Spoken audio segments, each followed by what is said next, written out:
안녕하십니까.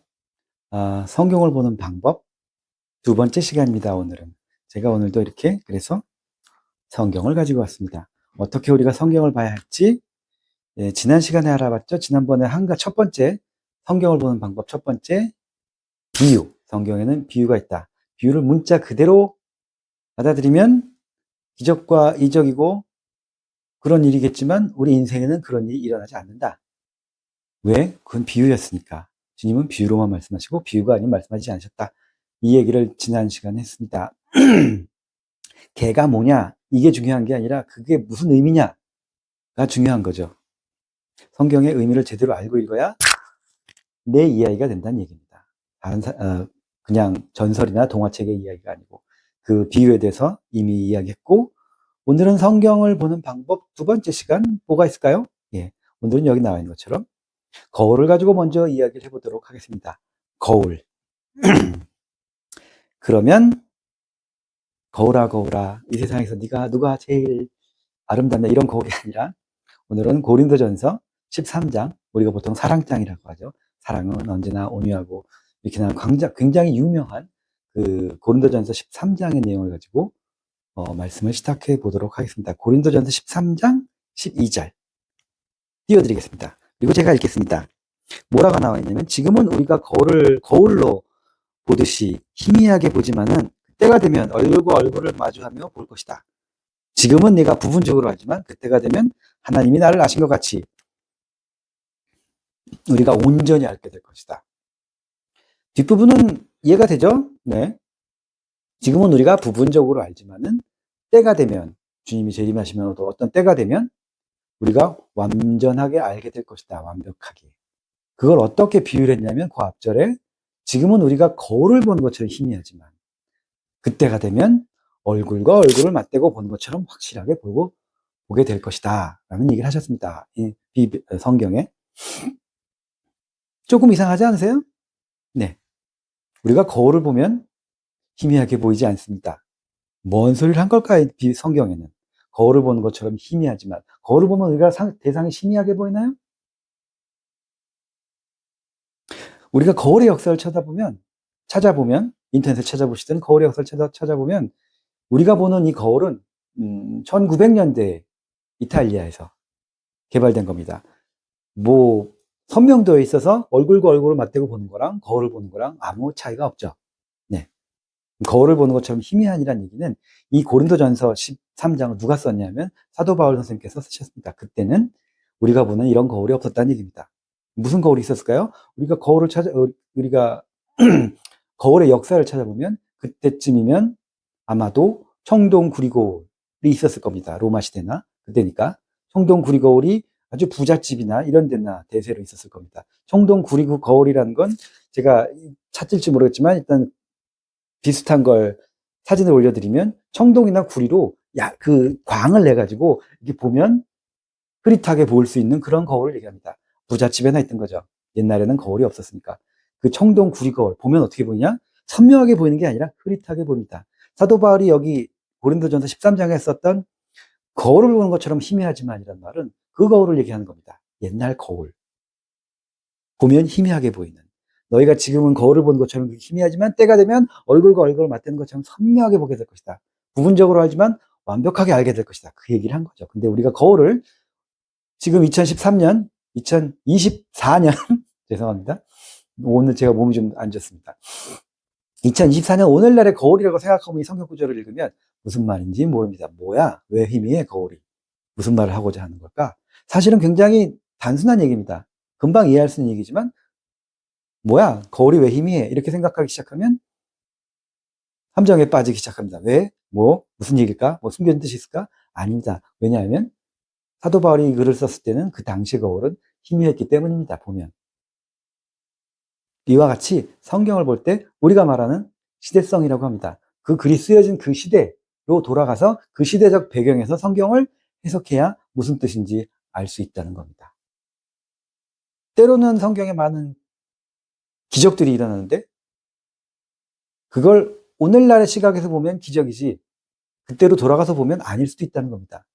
그래서 시대성이라는 것이 굉장히 중요하고 시대성을 생각해서 보면 큰 문제가 아니라는 겁니다. 시대성을 모르면 그 시대로 사도 바울이 썼을 때 그 시대 그 거울이라는 걸 모르면 거울이 뭘 의미하는지도 모르고 이게 왜 중요한지도 모릅니다.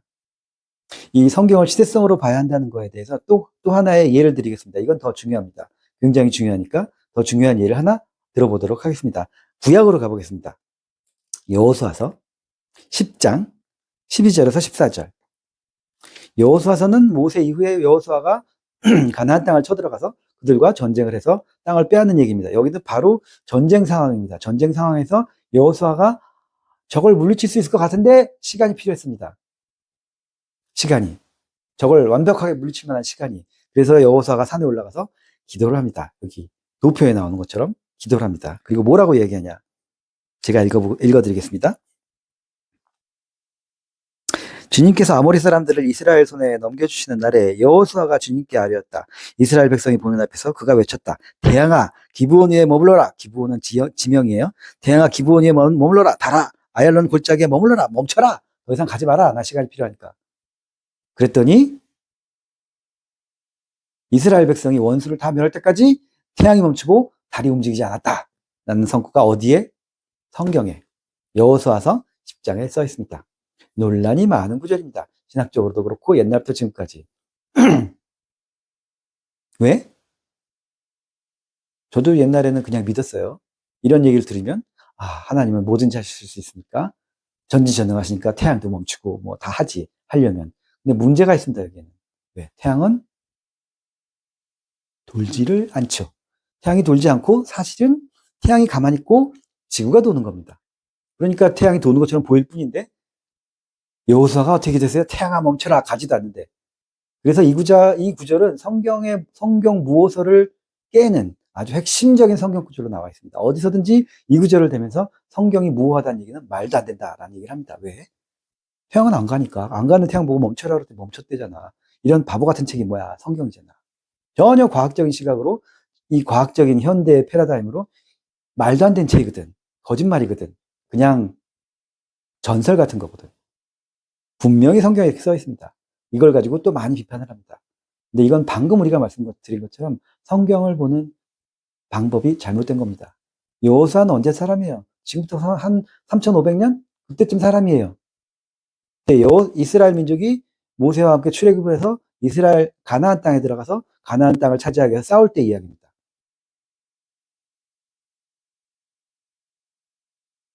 우리가 지구가 도느냐 태양이 도느냐에 대해서는 이미 많은 논쟁이 있었고 결론이 났습니다.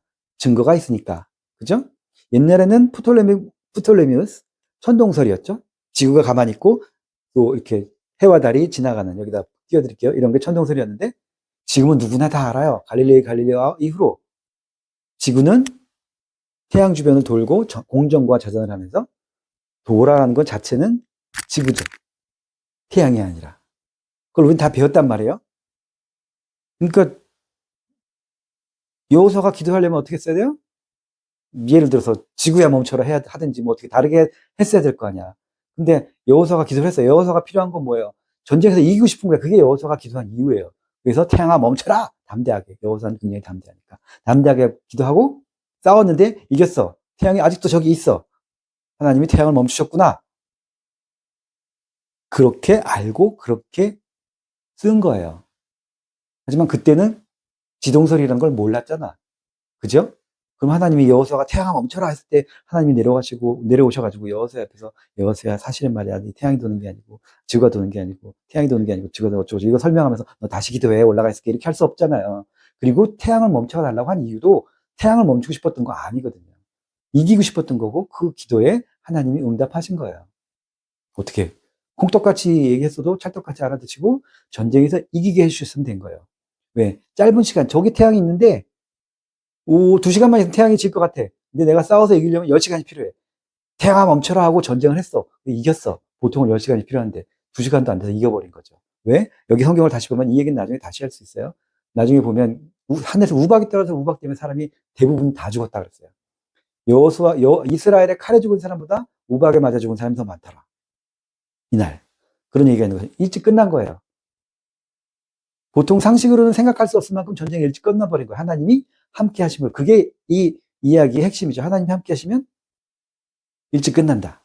기적이 일어난다. 태양이 섰느냐 안 섰느냐는 아무 상관이 없어. 이 사람은 이 여호사는 그걸 몰라요. 그걸 가르쳐 줄 수도 없고 그 시대는 몇 천 년 동안 그걸 알 수가 없는 시대예요. 우리가 이 성경 구절을 읽을 때는 그 시대로 돌아가서 그 시대 사람들이 어떤 세계관 안에서 살았는지 어떤 패러다임 안에서 살았는지를 보고 거기서 해석을 해야 된다는 거예요. 그래서 이렇게 얘기했을 뿐이야. 이 사람은 그걸 모르니까 지구가 돈다는 거예요. 그럼 어떻게 된 거냐? 방금 얘기한 것처럼 시간의 기적이 일어났다는 거예요. 긴 시간이 필요한 건데 하나님이 함께 하심으로 짧은 시간 안에 끝낸 거야. 예를 들면 우리 삶에도 이런 일은 일어날 수 있어요. 작게나마. 예를 들어서 대학교에서 교수님이 일주일 다음 주까지 리포트를 내라고 그랬어. 굉장히 중요한 거야. 근데 나는 그 당시에 교회에서 살다시피 하는 사람이라 교회도 큰 행사가 있고 누가 오셔. 총회장님이 오시고 그래. 큰 행사를 준비해야 돼. 그래서 리포트 쓸 시간이 없이 그냥 그 교회에서 매달려서 그 일만 주구장창 했어. 월요일날 내야 되는데 주일날까지 그 행사 준비하느라고 그냥 다 썼어. 그리고 주일날 저녁에 집에 와가지고 내일 내야 되는데 어떡하지? 하고 기도를 하고 주님 이렇게 해서 내가 하나님을 위해서 열심히 했는데 내일 이거 내야 되는데 이거 쓰는 동안 함께 해주세요 하고 밤새도록 몇 시간 동안 다 리포트 써가지고 냈어. 월요일날. 근데 교수님이 다른 사람 것보다 내게 제일 잘한 걸로 뽑혔어. 만약에 그렇다면 그건 누가 한 거예요? 내가 한 게 아니죠. 내가 한 게 아닌 건 내가 잘 알잖아. 다른 사람은 열흘 동안, 일주일 동안 준비해서 낸 거고 나는 딱 4시간, 5시간밖에 안 했어. 근데 그게 제일 잘한 걸로 뽑혔다. 그러면 그건 주님이 나와 함께 하신 거죠. 태양이 멈춘 기적을 내 인생 가운데서 일어난 거예요. 우리가 이 시간의 기적 또는 성경을 어떻게 봐야 되는지 비유 그리고 이 두 번째 태양이 멈춘 기적 시대성 그 시대에 들어가서 그 시대의 패러다임으로 그 시대의 세계관을 가지고 해석해야 된다. 이걸 알고 보면 이렇게 성경에 나와 있는 많은 기적들은 내 삶에서도 일어날 수 있고 성경에서 일어나는 것처럼 그렇게 우리들 모든 사람들의 삶에서 일어날 수 있는 일들이에요. 그렇게 하나님은 옛날에 여호수아에게도 역사하신 것처럼 우리에게도 역사를 하신 겁니다. 하시고 있습니다. 근데 이걸 모르면 하나님이 우리 삶에 성경에 나와 있는 똑같은 일을 행하셔도 우린 모르죠. 성경에 나와 있는 게 뭔지 모르니까. 그래서 성경을 볼 줄 알아야 되는데 첫 번째는 성경에 비유가 있다는 것 그리고 두 번째는